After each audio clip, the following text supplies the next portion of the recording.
Hello there, I'm Thomas Hatsios, the pilot captain flying the Boeing 777-300 ERX in tonight's flight. We're going to be flying from Zurich, overflying Switzerland and Germany, and then coming back to Zurich International Airport runway 14 for landing. So right now I'm in the cockpit of the Boeing 777-300 ERX for the pre-takeoff preparation. I'm going to show you the instruments inside the cockpit. I'm going to make an engine start demonstration and set up the flight management computer control display unit and the autopilot flight director system of the Boeing 777-300 ERX airplane for takeoff and flying, and then coming back for landing. So I'm gonna show you things like the primary flight display that contains displays on the airspeed indicated and the airspeed selected from the autopilot and flight director system panel. I'm gonna show you the altitude, the barometric altitude above the sea level, and the barometric altitude above the sea level selected using the autopilot flight director system. The selected values are displayed with magenta color over the tape of the airspeed and the altitude, and also the heading selected using the autopilot flight director system again is displayed with magenta in the compass, in the rose compass. So I'm going to show you the primary flight display. Also the horizontal situation indicator in the primary flight display is the side that contains the flight director system and the crossbars, and also the autopilot guidance of the aircraft, the pitch ladder in degrees, and the bank angle limit in degrees also, the radio altitude above the ground level, and the vertical rate of climb and descent tape in tens or hundreds or thousands of feet per minute rate of climb and descent. Very important for the landing. Also the Lszh localizer crossbar with the horizontal localizer and the vertical glide slope, and the Lszh, the instrument landing system frequency tuned by the flight management computer or tuned manually using the radio management panel.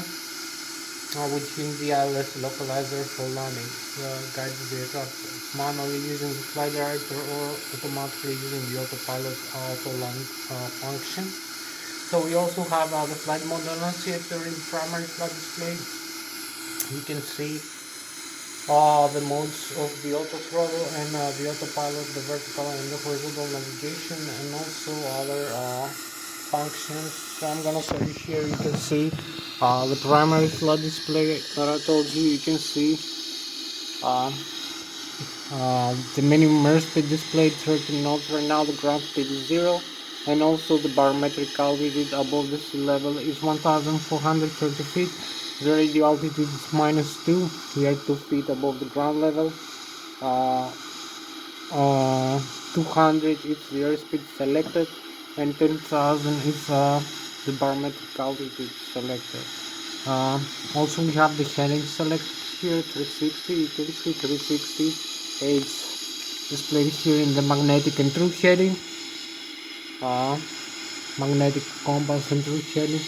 So we select here, we have the flight director here, the crossbars for the flight guidance of the aircraft. So you can see here the navigation display with the terrain map and the radar deflections, reflections actually. So we have the autopilot flight director system here. So We have about 1 hour and 10 minutes left for this flight. I'm gonna show you as many systems as I can.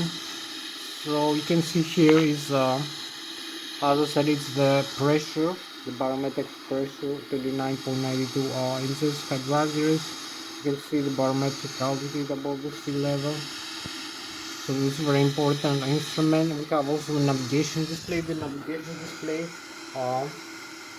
that contains the navigation display. The navigation display that contains the GPS position of the aircraft and the terrain map with the terrain map reflections from the radar, the weather radar, and also the other aircraft flying around us. Its position and its altitude and direction are determined by the TICA system, the Traffic Collision Alert System, that transmits and receives frequencies of all aircraft and other aircraft using the DSB and ADS-C transporter frequencies that we tune in here. You can see the transporter that we have tuned the ATC1 right now 1200. So you can see the TICAs here. Displays other aircraft over here in the navigation display. Also in the navigation display we have other functions. We have the GPS function, we have the airport around us, its distance. We have distance rings, range rings, 160, 320, 640 miles. Right now we have 320 maximum nautical miles in this display.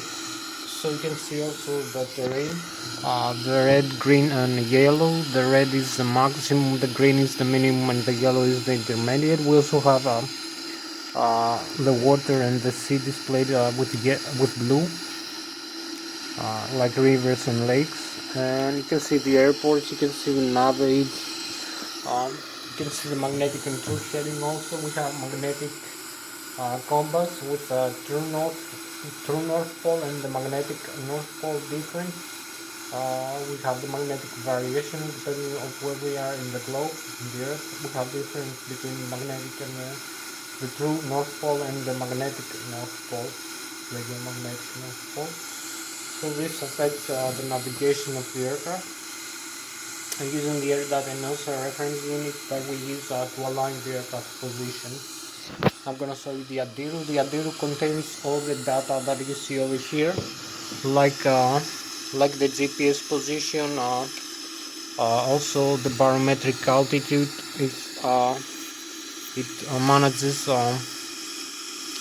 many systems. You'll see the ADIRU is over here, data and also a reference unit. I use it to align the aircraft position. To make an alignment. So we have over here the overhead upper panel. We have another nice view here of the aircraft. So we come over here. We can turn off the ADIRU here if you wish. So you will see the ADIRU off. You will see some systems fail now. So we have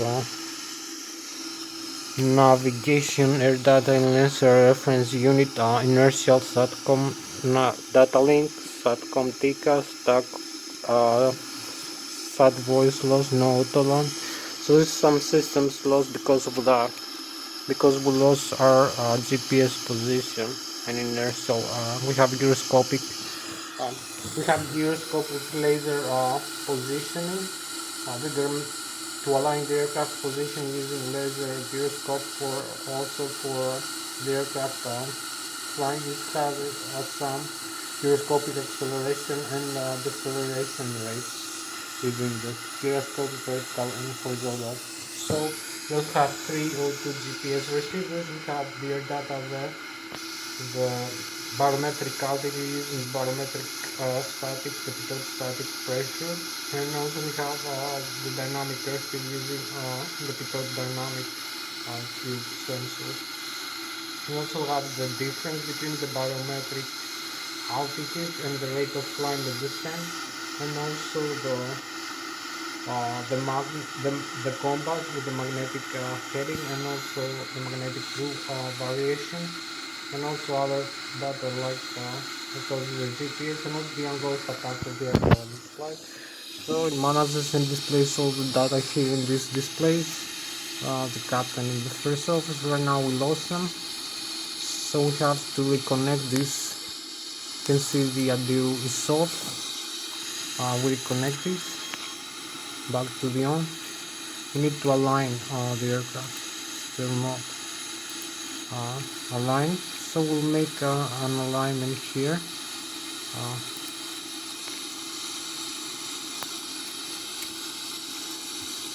So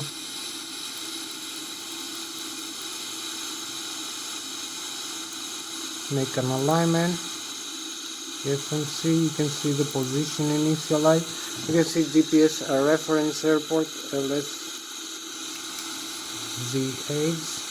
I'm gonna use this airport, and the reference set inertial position is gonna be set automatically in 13 seconds. Time to align.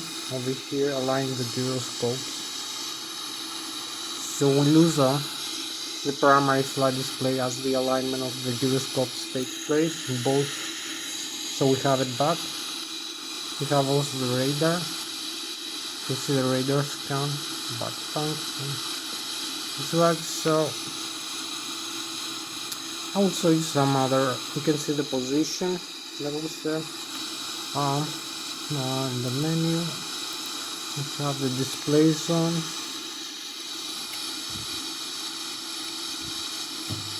So maybe we're gonna make an engine start demonstration. I'll show you a little bit more of the cockpit. So over here we have these displays. You will see the controls, maybe the engine functions. So the aircraft is moving forward and flies using the thrust levers to increase the thrust or decrease it or slow down the aircraft. So the thrust levers controls the FADEC, gives a signal, command signal. The thrust lever position gives the command signal, a TLA position to the FADEC. The full authority is digital electronic control computers and electronic engine control computers. So the FADEC determine the engine limits, the exhaust gas temperature limits, the N2 and the N1. The N1 is the low speed, low pressure compressor stage of the stagger of the turbofan turbocharged engine. The N2 is the high pressure, high rotor speed turbofan turbocharged engine stage. The fuel flow also in thousands of kilograms per engine per hour. Maybe you're gonna see 1,000 of pounds per engine per hour. We have set the kilograms right now. You can see the total fuel here displayed in the upper ACAS. So we also using the FADEC, which is dual channel, installed one per engine dual channel computer. Controls and monitors the functions of the engine and communicates with the autothrottle, the autopilot and the flight directors, and maybe the flight management computer.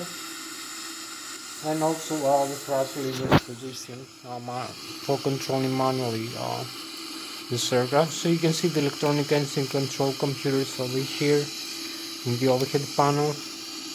We can turn on and off these electronic engine control computers. So this controls the FADEC, also the start, the auto start on and off. Engine, you can see engine EC mode, electronic engine mode. Back to the normal. The auto start back to the on. So fuel jettison, we have other systems. The fuel, the hydraulics, the electrical, the cabin pressurization, the bleeder, the pressurized bleeder. So I'll show you most of these systems right now.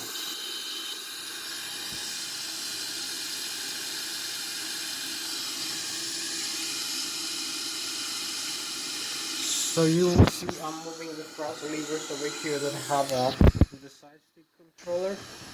This is my thrust levers over here. I'll move them up and down to control the engine thrust.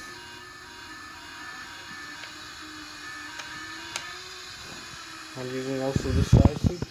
So these thrust levers moves the thrust levers of the Boeing 777-300 aircraft. You can see here is the N1, which is the low speed, low pressure compression stage of the turbofan. To put it engine, the thrust lever position, which is this needle over here. When I move forward, and when I move down to the other, the exhaust gas temperature, you can see the message is displayed, the warnings in the ACAS, the upper ACAS.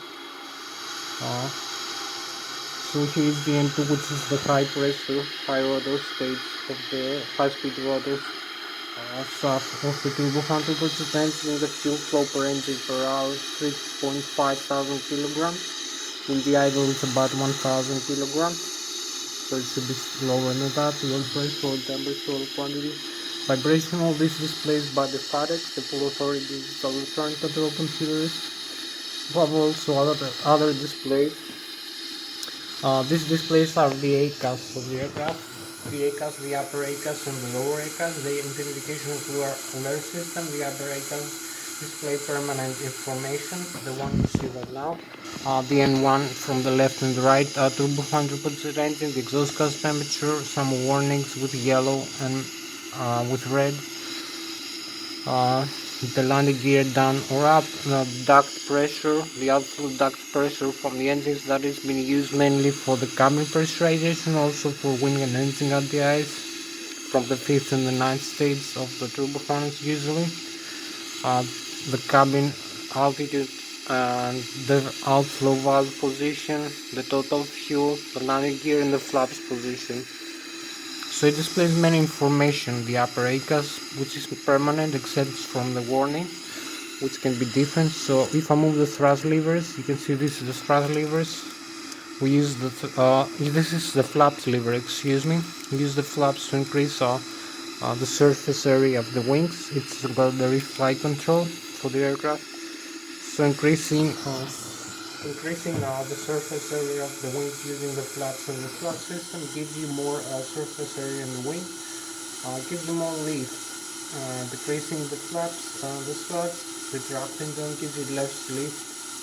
So increasing the lift also increases the drag. So you need more thrust, maybe depending using varying the angles you fly and the position you are in flight, so you can fly the aircraft better or fly like slower airspeed like takeoff or landing using more flap, so you have more lift, but also perhaps you can achieve less airspeed while you're flying.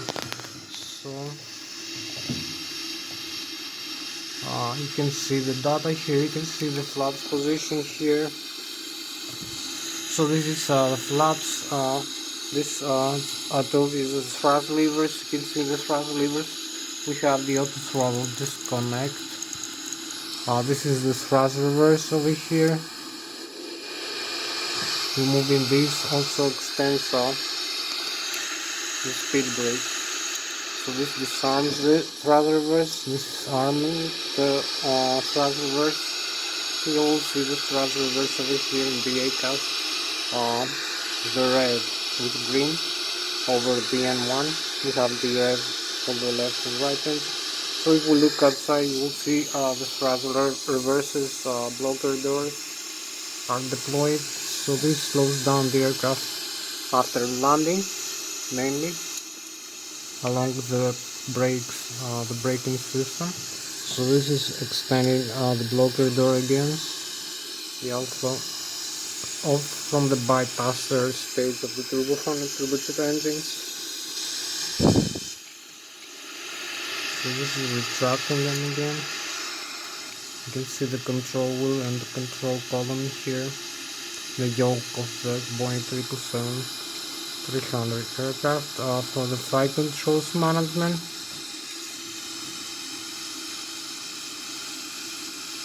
So we have about 1 hour left. about 55 minutes left. About 55 minutes left for this flight. So I will have to show you more quickly of the system now. So you can see other systems we have over here in the overhead panel. We're gonna start the APU right now to make an engine start demonstration. So I'm gonna come here, CDU, and this is the flight management computer of the Boeing 777-300ERX aircraft. This is the lower ACAS. You can see the engines displays. So you can see we have many displays. We have the engine, we have the status, we have the checklist here. We have the normal menu of the checklist. So you can select some modes over here, like before starting the engines, of the items you need to do starting the engine. So you can see the checklist is complete. You have a short checklist. You also have some, if you have some failure, you can select the non-normal. So engines and APUs will have, for instance, damage fail, slow down thrust, engine fail, let's say engine fail rise. What we need to do if the thrust is lost in both engines? No. What you need to do, and then continue to the item 2 from the item 1. Restart is needed. Yes. Monitor EGT, engine may accelerate to idle. So these are some items you need to do for restarting one engine in flight. Item number 3, slow acceleration may be incorrectly. Airspeed is above what, let's say HCS. Fuel control switch. Number 4, number 5, both engines run normally. Land to the nearest. So this is the checklist you need to do. Some other resets, airline database. So this is the main menu of this. The communications also. You can display the navigation, the terrain map. Also other synoptics. You have the doors. Doors are closed and the cabin is pressurized right now. The landing gear, you can see the landing gear, the pressure inside the tires and the nose wheel, and also the brake temperature. So this is electrical. You can see the APU right now is off. Also you can see the APU in the air system here is off. Display with white. This is display with white color. This is auxiliary power unit. So we're gonna show maybe come again in the virtual cockpit. This is the electrical panel, the overhead panel. I'm gonna show you how to start the APU here. So this is the electrical. Start the APU, the auxiliary power unit. You can see the left and the right engine, the great drive generators. I'm gonna come in a while to that item. So going back to the virtual cockpit.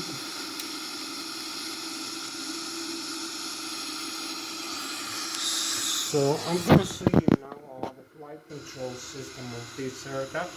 So all aircraft basically airplanes like this with jet engines flying using primarily the thrust created by the turbofan or turbojet engines by accelerating and compressing the air from the front fan of the aircraft.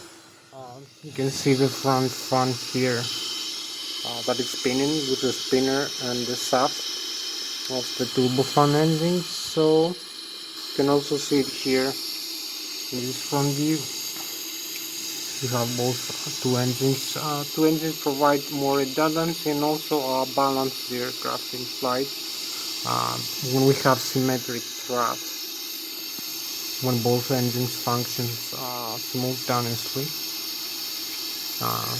So the propel the aircraft forward.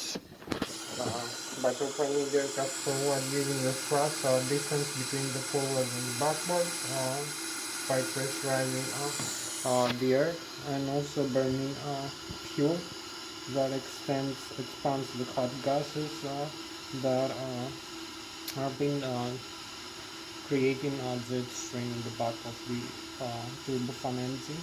in the exhaust from the turbofan engine that is being I think it's like 200 kilometers an hour airspeed, or maybe higher, 200 kilometers. So the jet stream from the turbofan engine. So this creates enough thrust to move the aircraft forward. When we reach the runway, we accelerate the aircraft in an airspeed using enough thrust, an airspeed effective enough to create a lift in the forward wings. You can see the forward wings of the aircraft over here. I'm going to show you right now. The forward wings, the big wings of the left and right, big wing of the airplane create the lift force that moves the aircraft upwards by when the aircraft moving forward, the upper and the lower wing has some difference in curvature. There is more curve in the upper surface of the wing, and less it's more straight in the lower part of the wing. So the air mass travels faster above the wing and slower below the wing. This creates a lower pressure above the wing and a higher pressure below the wing. So this difference of pressure creates the lift force that moves the aircraft upward. So this is why we need the flaps and the slats to create more lift surface, more wing. More wing creates less wing loading. The wing loading is another factor from aerodynamics. It's the percentage of the total weight of the aircraft to the surface area of the wings. So we use this in aerodynamics and aeronautical engineering. So you can see here we have the control wheel and control column and the yoke of the Boeing aircraft. We have the thrust levers. This is what primarily we use to fly the aircraft. The thrust and the flight controls. And here we have the wings that create the forward wings that create the aerodynamic lift of the aircraft. We have a ratio, we call it an area mean aerodynamic chord.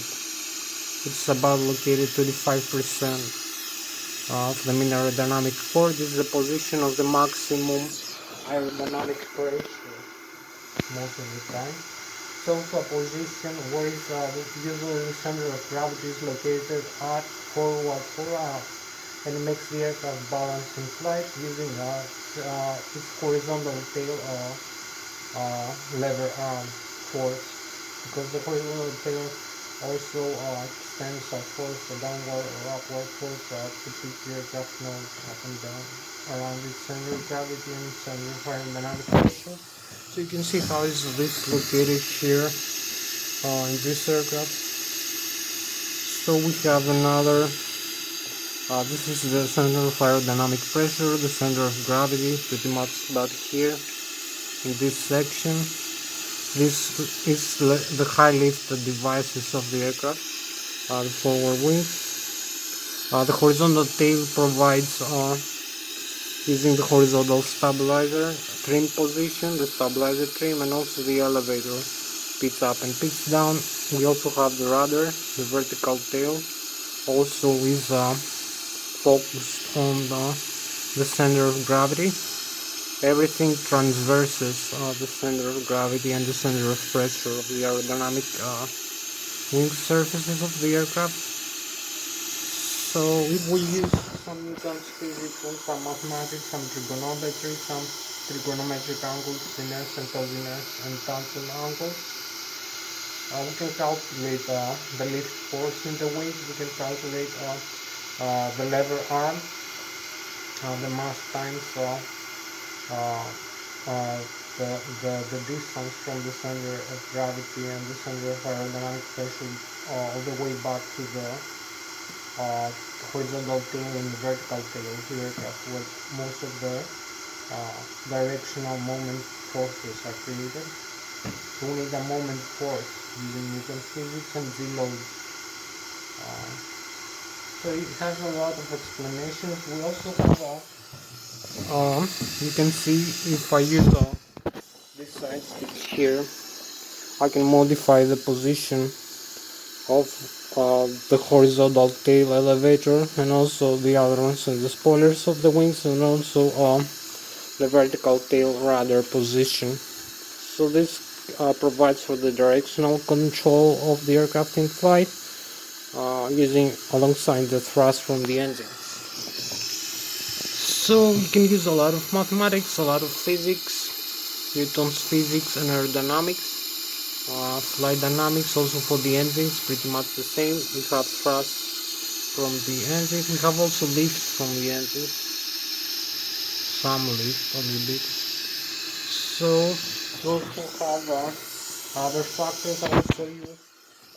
Here is the ailerons and spoilers of the wing. You can see if I move other way the side stick here, I move the ailerons, the elevator up and down, the rudder. So this is all the aerodynamic forces that can control or balance the aircraft in flight. So you can provide control or balance whatever you want using all these forces and the thrust from the engines. You can modify the thrust from this. You can see if I move pitch up and pitch down the aircraft, elevator, bank roll, left and right, the ailerons and the spoilers. And also we have the stabilizer trim position, pitch up and pitch down, and the thrust levers from the engine. We have also the speed brakes over here, extend and retract.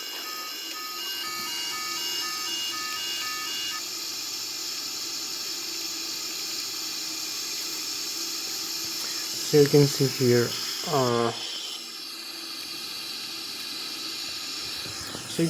I can pitch up and pitch down the horizontal tail elevator of the aircraft to provide a force by deflecting the airflow.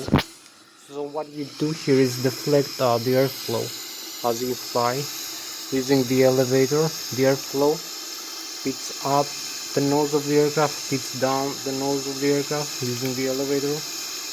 Yaw, you can turn the aircraft left and right using the rudder, the vertical tail of the aircraft. So you can see these positions here: the rudder, the elevator, pitch up, pitch down. Also the ailerons. You do the same thing pretty much using the ailerons and the spoilers in its wing. Create aerodynamic difference pressures and moments armed by deflecting the airflow. You can also slow down the aircraft by deflecting the speed. You can slow down the aircraft. So you can see, you need all these things when you reach enough airspeed like 150 knots or 250 kilometers an hour and higher. That is above the stall speed that makes the aircraft going down and lose its liftability, its flight ability. So you can see pitch up and pitch down, bank roll left and right, yaw, the rudder pedals, and pitch up and pitch down, the stabilizer. So this is the primary flight controls using this Airbus side stick, and also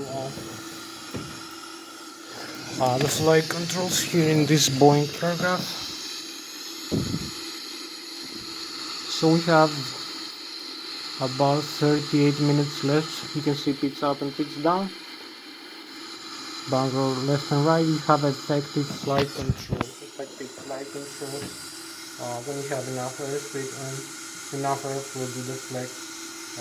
When you have sufficient flight controls like spoilers, vertical and horizontal stabilizer, and elevator and rudder. So you can use either the rudder pedals for directional control. So I will show you now a few more systems. I think we have started the APU. Can make an engine start demonstration. We can start off the engines. So I will show you in the overhead panel. We have the electrical system on the left. When the engines work and provide thrust to move the aircraft forward. They also move other hydromechanical and electromagnetic alternator units. So we have in the overhead panel here, we have two electromagnetic alternators, brushless, bipolar, north and south pole, that work in constant frequency, 400 Hz, produce 400 Hz constant frequency of alternate current.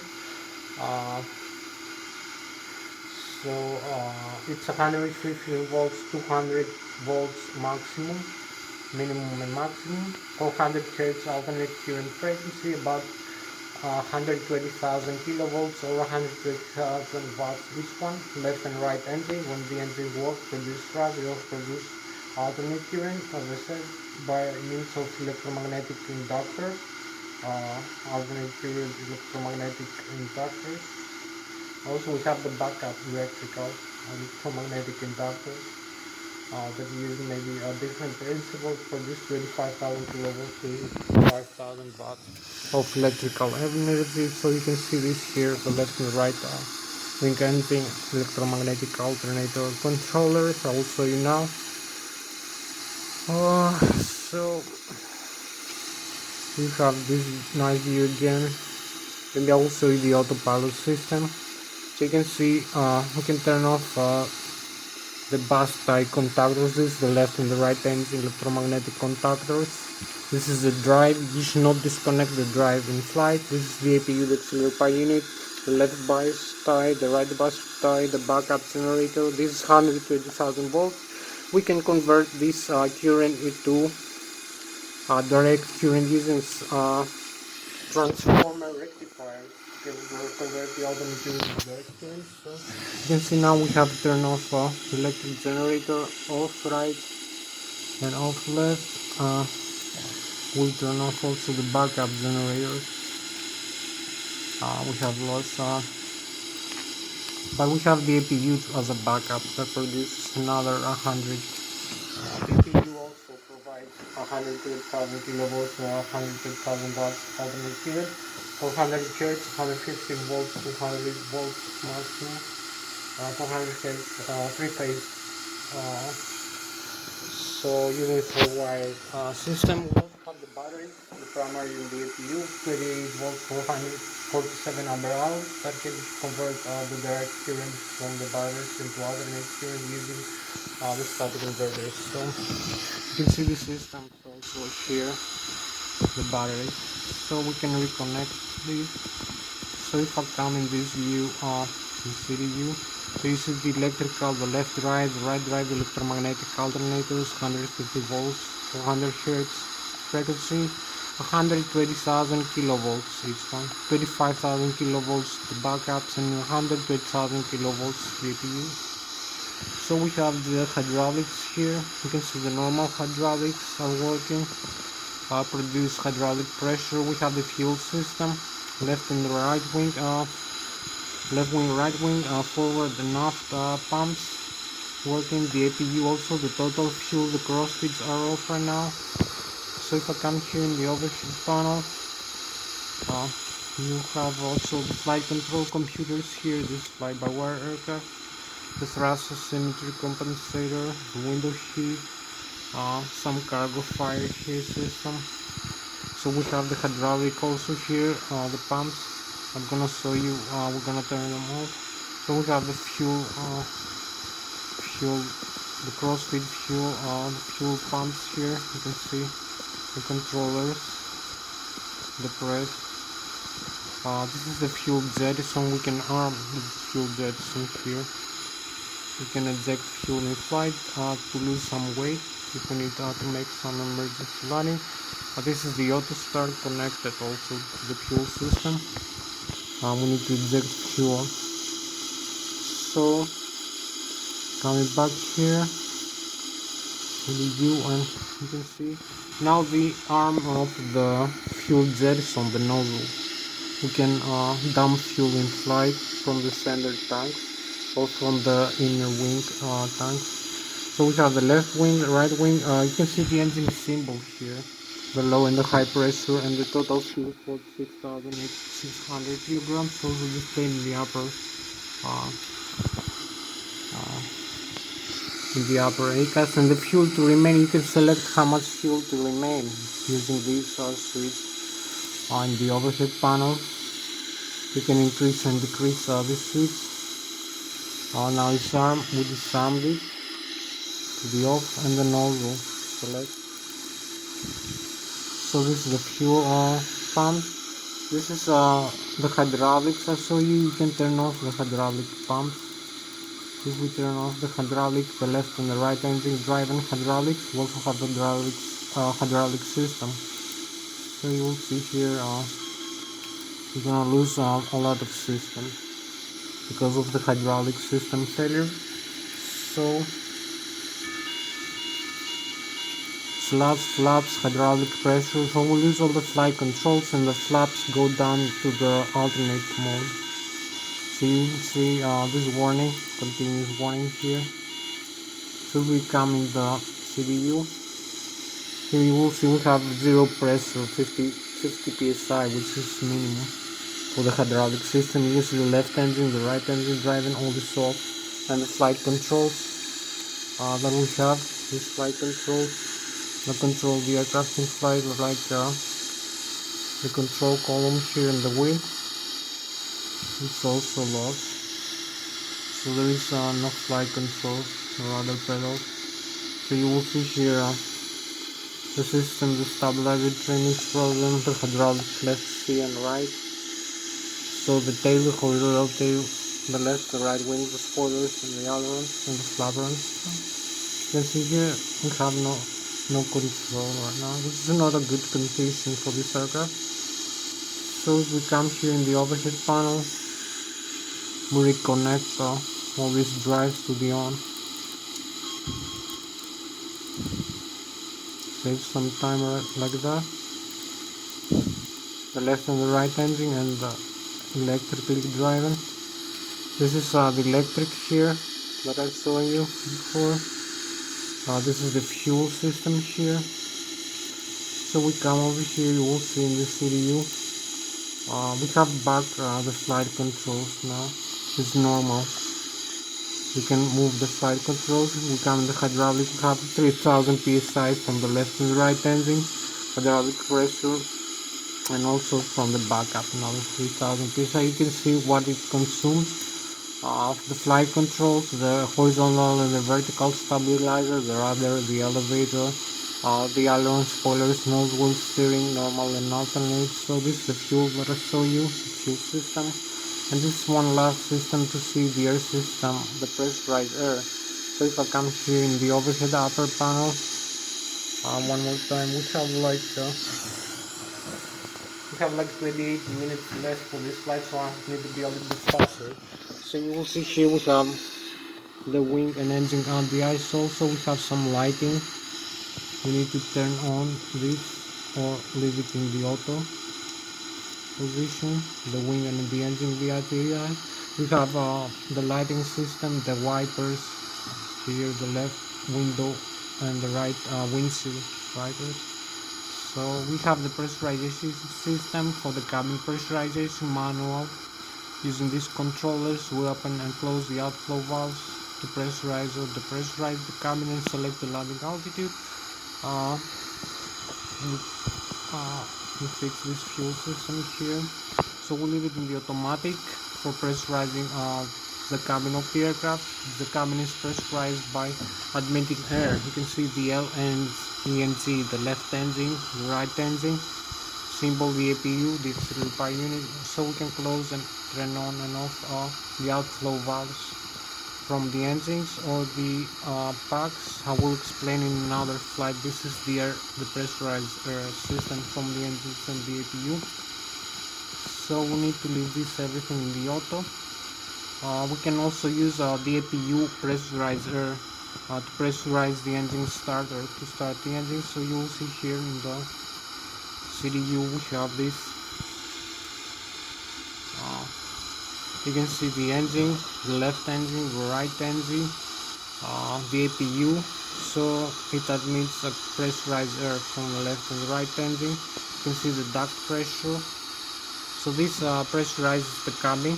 This air is used for cabin pressurization for an engine out the ice because it's hot air from the ninth and the fifth stage of the engine, and also from the APU. Also for the hydraulic fluid pressurization for this. Over here for the flight controls, hydraulics, and also the parking brakes, the nose wheel steering, the landing gear extender retract. So if I move the thrust levers here forward, you will see the duct pressure increases.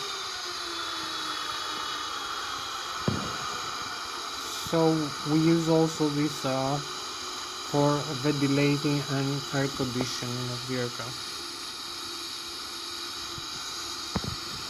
So we go back into the virtual cockpit. We have a few more minutes to go, so we need to make an engine start demonstration right now. So you can see where we are right now. We have a few more, like 25 minutes to go for this flight. I need to be a little bit faster. I lost some time again. Explain a few things.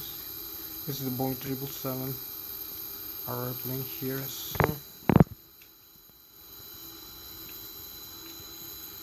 gonna make an engine start demonstration here. We need to turn off the engines. Use some lights now.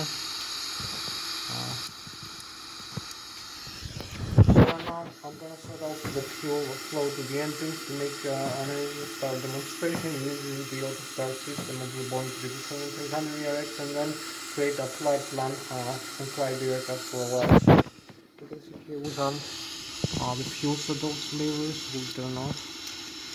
You will see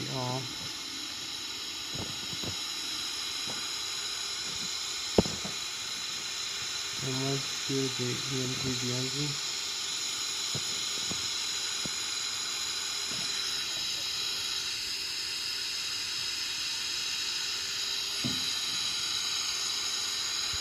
So the N1, we have the engine shut down now. It's closing the engines down. You can see the N2 is decreasing. The fuel flow is 0. This is the fuel flow into the engine. We turn off the fuel flow by closing these switches here. So you can see the reconfiguration in the overhead panel. You can see here we have the stop of the engine spinning, left and right wing. Both engines going to stop, so you come here quickly. The left wing engine first.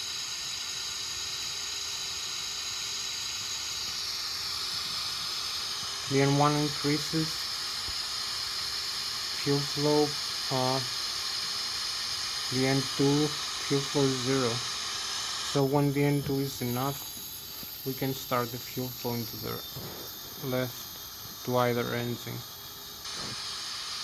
You can see the engine spinning increase. Let the fuel flow into the engine. So you will see fuel flow increase, the N2 also.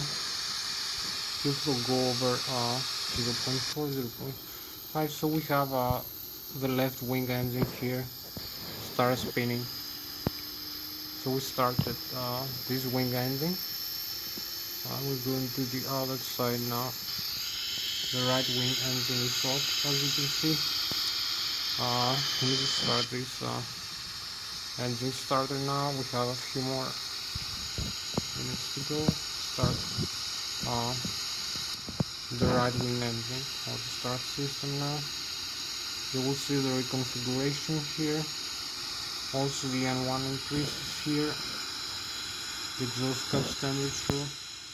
The duct pressure. So we have the N2 above 20%. Our fuel flow is 0 right now, as you can see. So we'll let the fuel flow into the right wing engine. So you will see the N2 and the fuel flow increase rapidly after the fuel flow is admitted by the low and high pressure valves. Fuel flow valve. So we have the right wing engine now start spinning, and we're ready to take off. Just like that. So we go back into the cockpit. Only set up the flap levers here higher. One last part I might show you. This is the parking brakes here. You can set up and down. This is the stabilizer trim, the normal and alternate for the horizontal tail. This is a stabilizer trim cutout switches. You should leave it in the normal. This is the fire extinguisher. This is the radar, the radio communication panel, the transponder with the TCAS, the radar trims. So we use this horizontal stabilizer trims here to balance the aircraft. I will show you later. So one last step left is to go make here the initialization of the flight management computer. The performance, the fuel gross weight 234,900 kilograms. The fuel, the reserves 5%. The flight level 35,300 feet. The cost index 100%. So you have the cruising proximity. We're gonna select a route from this airport, DLS V8, to this airport, back DLS V8. The runway 14, the takeoff runway, the departure runway 14, trans this horizontal fix, and also the arrival now. Let's approach, you can select the arrival, Transnegria, Transamity. So we cancel this continuity over here. Set the flaps to position 15 degrees, center of gravity 26% of the mean aerodynamic chord.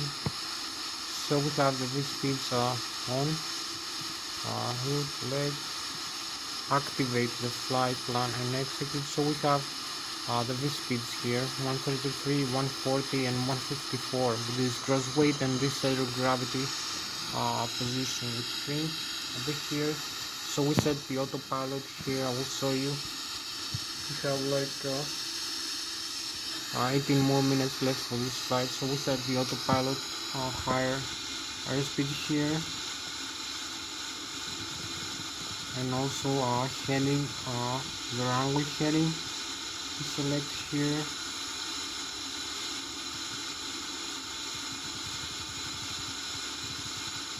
We can connect the autopilot like that, disengage it like that. So you will see the disengage here, the warning, autopilot disconnect here, this message in the ACAS. You can see autopilot disconnect. So we reconnect this.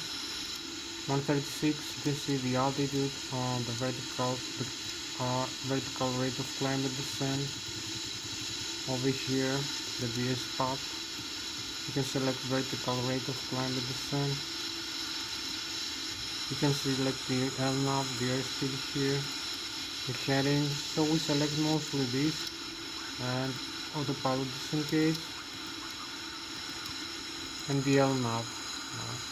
So we can proceed in takeoff right now. We have all the modes ready.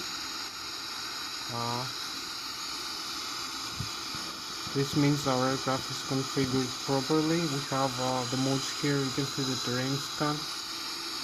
So we have disarmed the parking brakes. Over here we have like 18 minutes left for flying. Increase the thrust, lever thrust,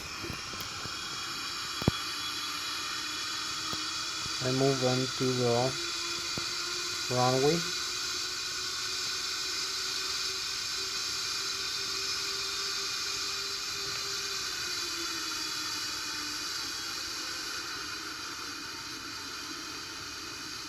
So this is the autopilot flight director system panel I saw you. We have a clear runway over here. We use this steerer here to steer the aircraft in the ground, and also the rudder pedals.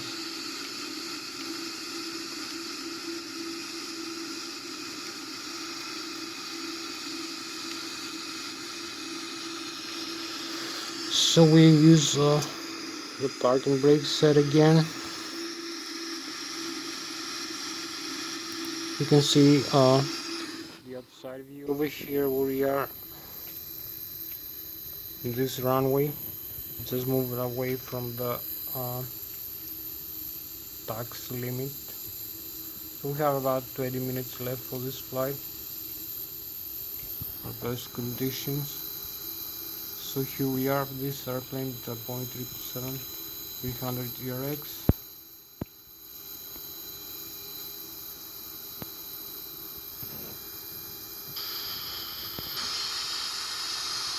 So you can see the autopilot is set correctly, the autopilot panel.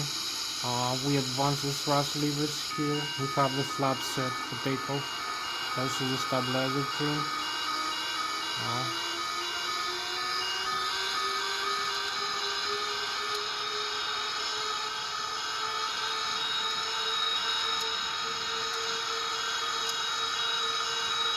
So you will see here, if I increase the thrust, you can see the waypoints here.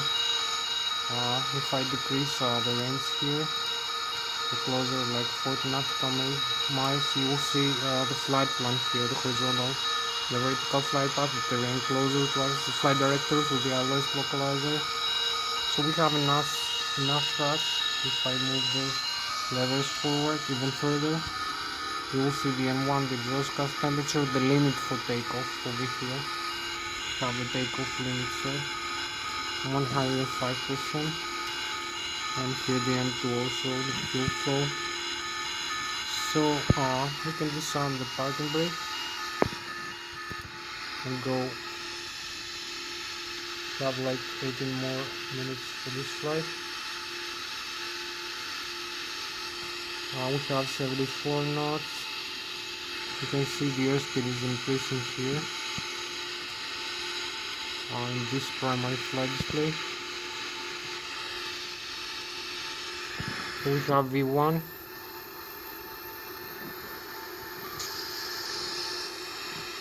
We have V-rotate. You can rotate the aircraft. So here we go.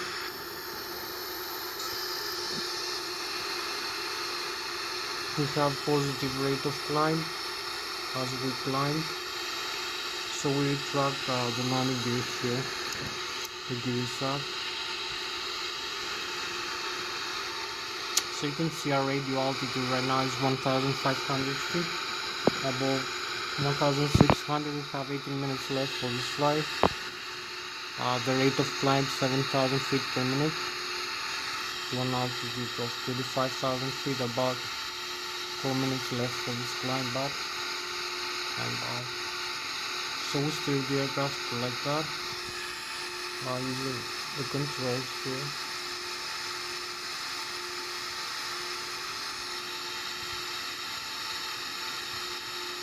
So this is maximum rate of climb for this aircraft, but we have we have only 38% of fuel right now. So we are not too much heavy for this configuration. So you can see after takeoff here, as we climb out, Boeing 737-300 ERX. So you can see the runways here.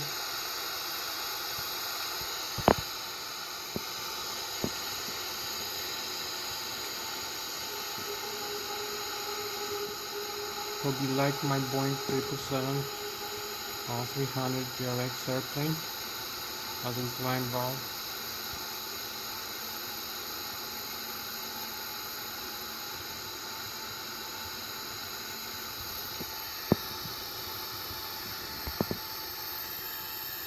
Hope you like the series.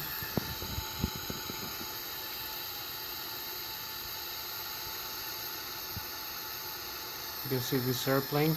I love flying this airplane. Like right now we fly with about 500 kilometers an hour, crossing 12,000 feet above the sea level, our airspeed. So you can see how powerful this aircraft is. The Boeing 777-300 ERX airplane. You can see these magnificent wings over here.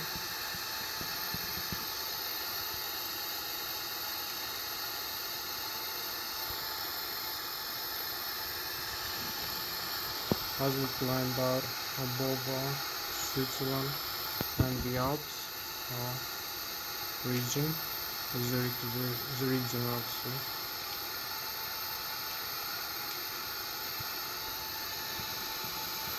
Flying with 600 right now kilometers an hour.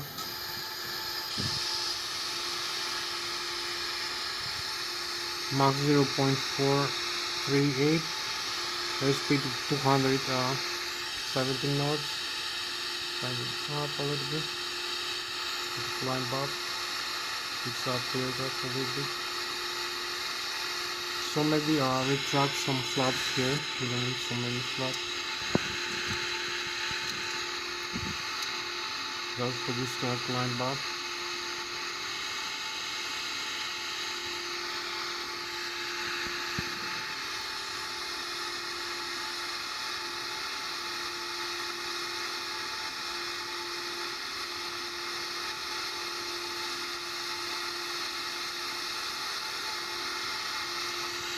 Have maybe like 15 minutes left for this flight, so we need to be a little bit faster. We glide past 19,000 feet right now. It's flying manually, so we select a couple more things here. As we climb, select the next waypoint here, direct into, execute, and also the arrival, the approach airspeed here for this airport. If we go back into the airport, we have the active route legs. We're gonna be flying using the air now. We can see the German in front of us as we climb out. We have like 15 more minutes left for this flight. You can see how we climb out. Increase the commanded airspeed here.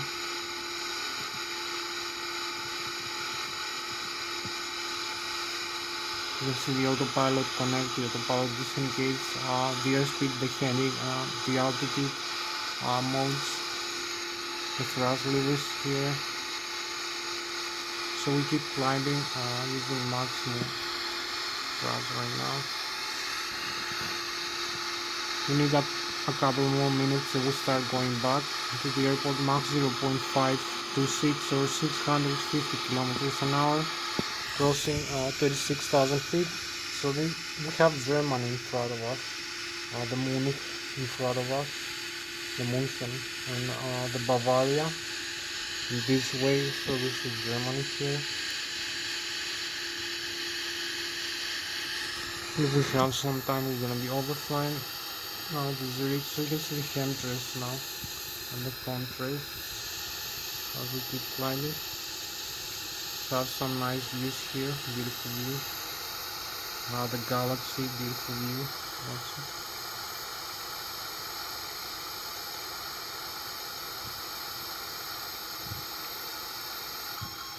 So this is our spacecraft for tonight, the Boeing 777-300ERX, flying with about 600 kilometers an hour right now, or 200 meters a second airspeed. Our airplane. So we're flying airplanes mostly, and some big airliners and some fighter jets. So I hope you enjoy the star sign right now. We have reached 35,000 feet, so it descend a little bit. I forgot. Right. Also these nice views here. So we need absolute level off here. Maybe at 36,000. It's okay, no problem. Climb a little bit higher. So leveling off here. You can see the autopilot modes over here. So we need to retract the flaps here now. Higher. We have some overspeed warning. Overspeed also makes the aircraft attain a glide altitude usually. So we need to turn back as we are balancing this flight altitude right now to 6,000, maybe a bit lower.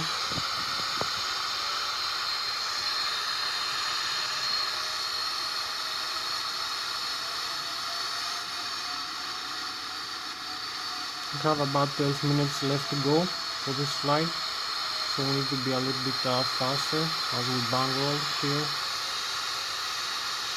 You can see the mode here in the primary flight display. At sea, you can see the stall speed here, the fly-by-wire system also.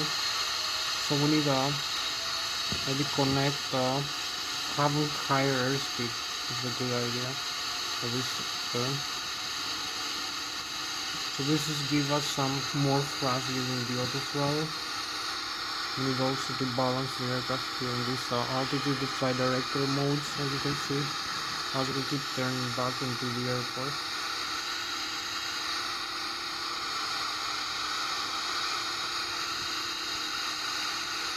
You can see we make a shallow turn here, back into the airport where we came from. Very quickly, we have like 10 minutes left for this flight, I believe. So this is us flying with Mach 0.8, I believe, like 950 kilometers an hour, or 300 meters a second, 36,000 feet above the sea level. So this is the Boeing 777-300 airplane, 300 meters a second. You can see the frozen vapors also as we fly. You can see the wing flaps.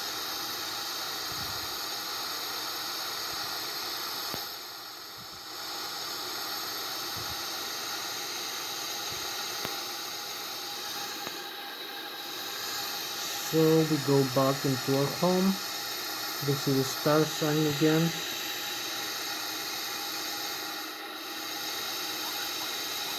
We need to start descending in a while, in a couple of minutes, as we're flying like that. We need to connect the autopilot now. Over here, connect the autopilot. The altitude hold 35,000 feet right now. I'm gonna level off, flying a direct to flight path to this waypoint. Next waypoint 3114. Exiting direct into flight.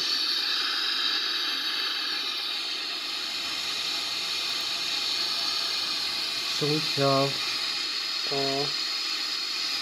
have like 8 more minutes left to go. So we'll use a simulation rate increase just to get faster out of the airport.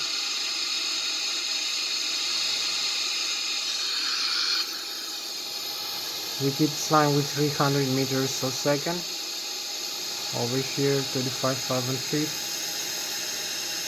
So this is our spacecraft tonight, the Boeing 777-300 airplane. I'm an airplane pilot. Yeah. We start descent path right now.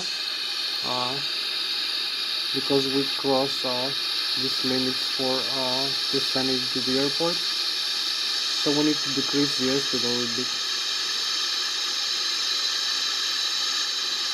Using the autopilot commands here, and also maybe use some speed brake as we descend.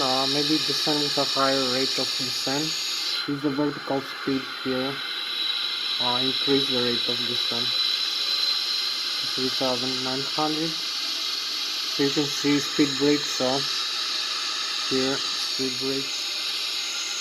Extended packs. You can see our distance from this waypoint, the last 6 over here. We have like about 8 minutes left for this flight.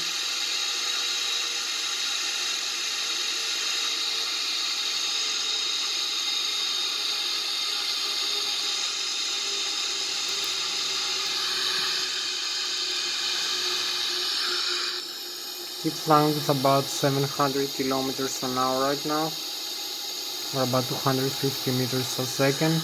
This is the Boeing 777-300 airplane. This Boeing airplane.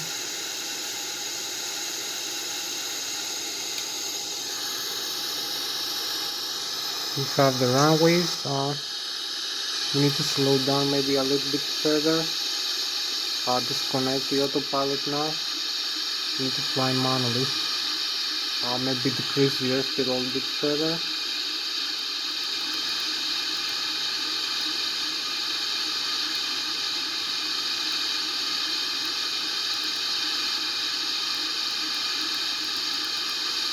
And extend the landing gear here.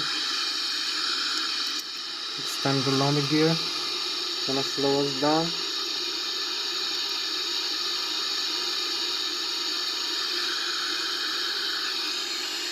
So we're flying with normal simulation rate.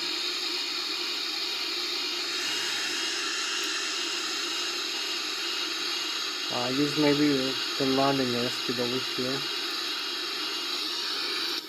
So this is as we descend into the airport. We need to make a turn now. Manual turn. So we're flying the river. Having maybe like 5 minutes left.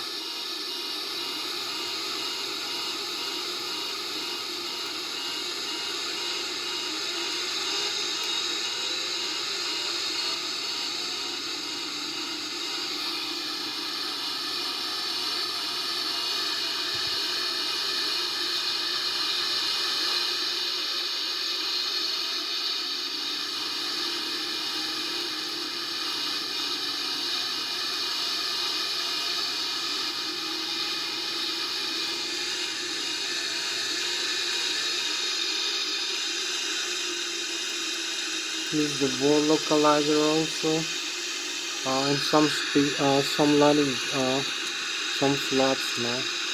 Slow us down.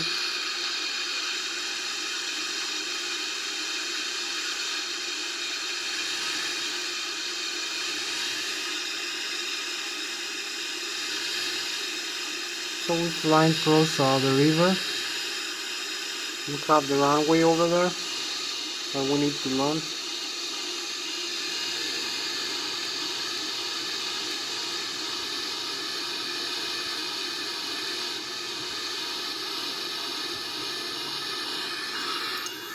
So this is where we are located right now, our aircraft location.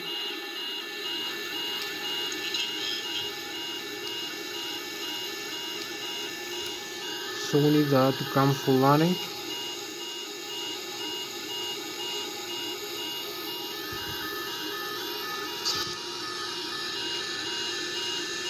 How do we fly like that? We're very close actually. Now we are much closer into the runway.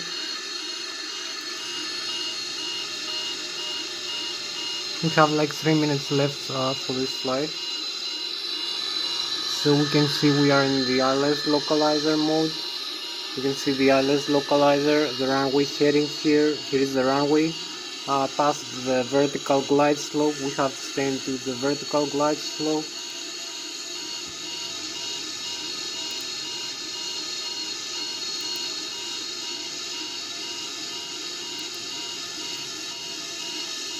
So here we are 2000 feet. You can see the airspeed 170 knots, the flaps limit, the stall speed.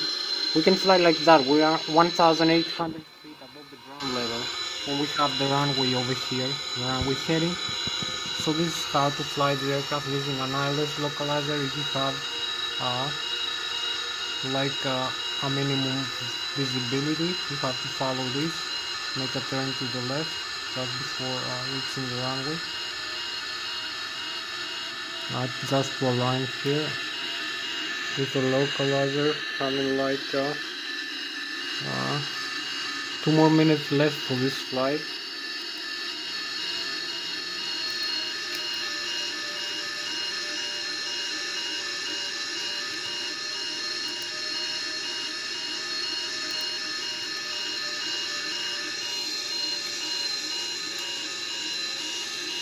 If we are lucky in one, we will land this aircraft quite quickly. You can use some more thrust. We're flying quite low, as you can see. Closer into the ground, no problem.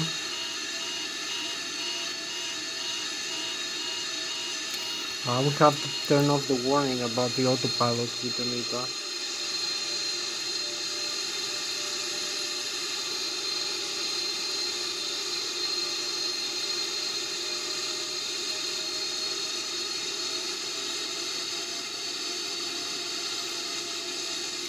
A couple more minutes left. If we are lucky one, we're gonna video record the landing.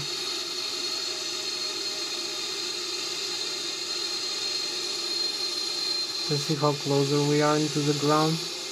Now we are aligned with the Lszh localizer. Almost. You can see we are 1,300 feet above the ground level. Need a little bit more small alignment, making small adjustments.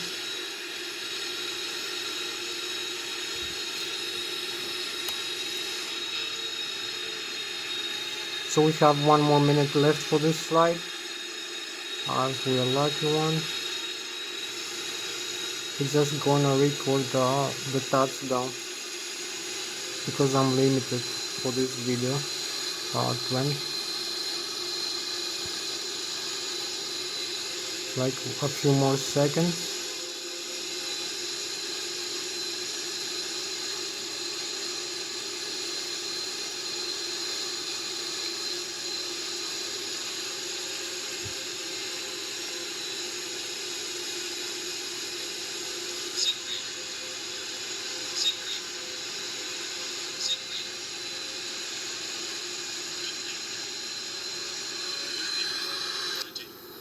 So here we are, just touched down the runway, this beautiful runway.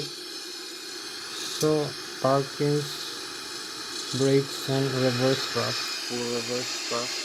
Over here we have enough runway to slow down the aircraft.